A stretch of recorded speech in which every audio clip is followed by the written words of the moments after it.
Bienvenidos a México en Marcha. Mi nombre es Christopher Arroyo. Si no te has suscrito al canal, te invito a hacerlo en este momento para que formes parte de esta gran comunidad ya de más de 100,000 suscriptores. Amigas y amigos, vamos a hablar del tema de los fideicomisos en nuestro país, que ya de entrada el presidente Andrés Manuel López Obrador dijo que eliminó todos los fideicomisos del gobierno federal. ¿Pero qué son los fideicomisos? ¿Para qué servían?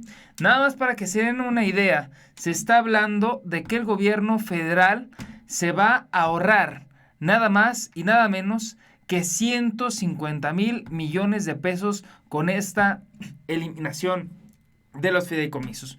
¿Pero qué son los fideicomisos? Pues a grandes rasgos nos explicaron en la carrera de Derecho que los fideicomisos son como una cubierta de cristal, en la cual pues todos podemos ver el bien que hay ahí, pero nadie lo puede embargar.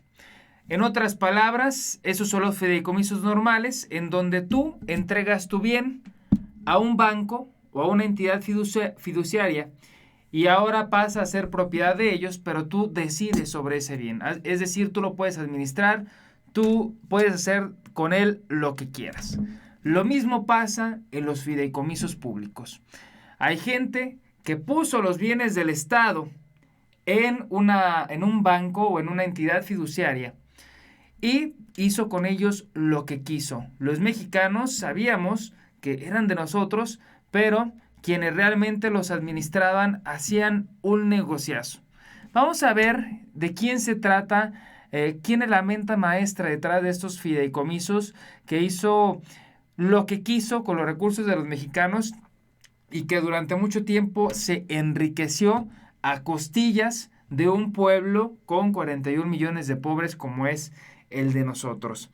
Esta columna la escribió Bill Bonilla y le llama Desgraciado ratero Francisco Gil Díaz. Son las palabras de Bill Bonilla, no las mías.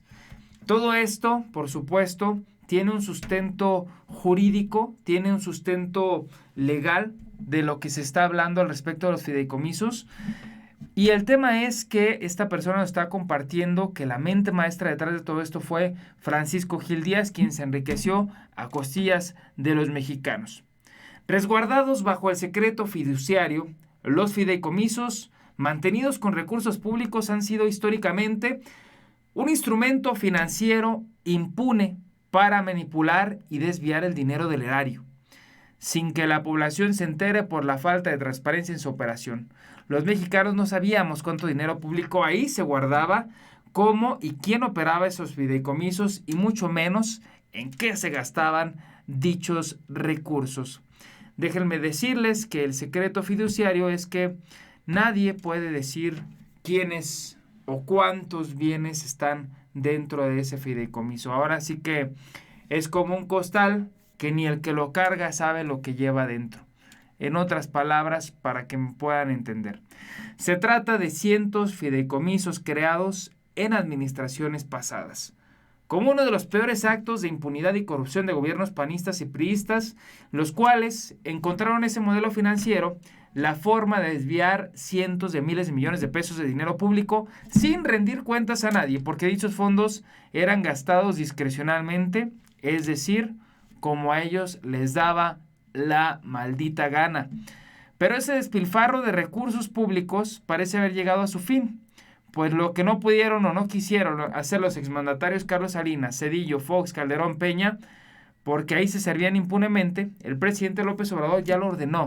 El 2 de abril se decretó la extinción de estos fideicomisos. El más claro ejemplo de corrupción fue, por ejemplo, los conocidos como Aduanas 1 y Aduanas 2, creados en el 93 por el secretario de Hacienda Francisco Gil Díaz. Durante esa administración, los miles de millones de pesos que ahí se mantenían proveían de cobro de derecho de trámite aduanero que pagaban los importadores y exportadores sin que ese recurso ingresara a la tesorería de la Federación.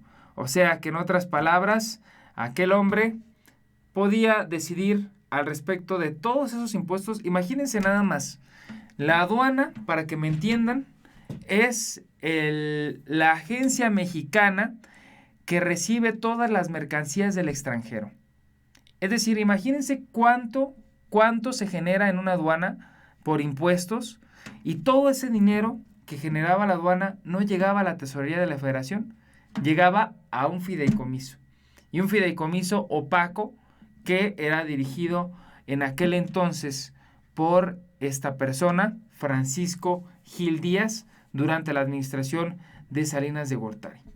Y vamos a continuar porque esto es solo uno de tantos ejemplos que hay, que me parece que ya fue suficientemente ilustrativo. Y el tema es que ya no habrá, se les acabó el negocio a Francisco Gil Díaz y a otros tantos que aparecían en el Consejo de Administración de tantos fideicomisos que tenía el gobierno federal y que pues trabajaban de manera discrecional con los recursos del pueblo mexicano. Por ejemplo, esta mañana el presidente Andrés Manuel López Obrador informó en su conferencia que debido a la emergencia se regresarán a las arcas de la Secretaría de Hacienda los fideicomisos que tenían en dependencias del gobierno federal y que representan alrededor de 250,000 millones de pesos. 250,000 millones de pesos que estaban discrecionales para lo que quisieran los gerentes de ese tipo de fideicomisos federales. El pasado jueves se publicó en el Diario Oficial de la Federación un decreto para extinguir estos fideicomisos. Dice, nos lo demanda la Ley Federal de Autoridad Republicana. La ley vigente plantea la extinción de fideicomisos, fondos que no se consideran estratégicos o que requieran modificaciones legales. Hay fideicomisos que si están creados por la ley no se pueden eliminar por decreto, pero hay muchos que están constituidos desde hace tiempo por acuerdos o decretos del Ejecutivo. Pues, ¿qué son? Otra vez lo explicamos con otras palabras. Es un contrato en el que el gobierno federal, a través de la Secretaría, entrega a un banco de desarrollo los recursos que han de conformar el patrimonio por el cual se cumplan los fines para los que se proporcionaron.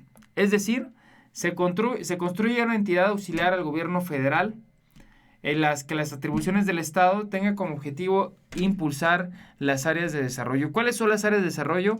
Por ejemplo, fortalecer los programas sociales, reactivación económica, apuntalar a petróleos mexicanos y el pago de deuda.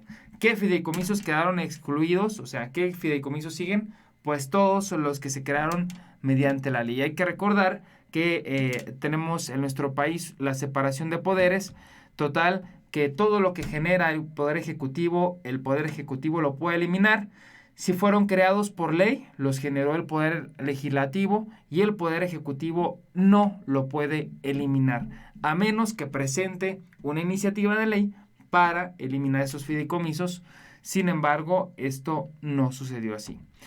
Déjame en los comentarios qué piensas al respecto de este plan maestro de ratería que hicieron en el negocio o en el sexenio de Carlos Salinas de Gortari. El 15 de abril será el último día para entregar los recursos. Pues de esta forma se está planeando enriquecer al gobierno de México para poderle hacer frente a los programas sociales y para poder ayudar a Pemex. ¿Por qué es tan importante los programas sociales en estos tiempos de crisis? Porque si el gobierno deja sola a la gente, el país simplemente no va a poder salir adelante. Con 41 millones de pobres, amigas y amigos, ¿saben cuántos vamos a sobrevivir, a quedarnos en nuestra casa? Pues difícilmente 41 millones de pobres van a poder quedarse. Por eso el gobierno necesita sacar recursos desde donde pueda y sin gastar un solo peso de interés para apoyar la economía de los mexicanos, empezando por los más pobres, por los que no pueden comer al día siguiente, por los que no se pueden dar el lujo de quedarse, por los que no se pueden darse el lujo burgués de comer 3 veces al día, de tener un techo, de tener un cobertor. Por esas personas hay que ver primero. Y para esto se eliminaron los fideicomisos y también para combatir la corrupción que durante tantos años había empapado y había permeado en lo más profundo de estos fideicomisos, de sus consejos, de sus comités técnicos y de sus consejos de administración. Así que a todas esas raterías les decimos adiós. Y con ello viene una buena etapa de prosperidad para los mexicanos, o al menos una etapa en la que no caigamos mucho más bajo por esto de la enfermedad. Pues llegamos al final de este video. Recuerda que la historia la hacemos todos, así que infórmate, actúa y pon a México en marcha. Mi nombre es Christopher Arroyo y nos vemos hasta la próxima.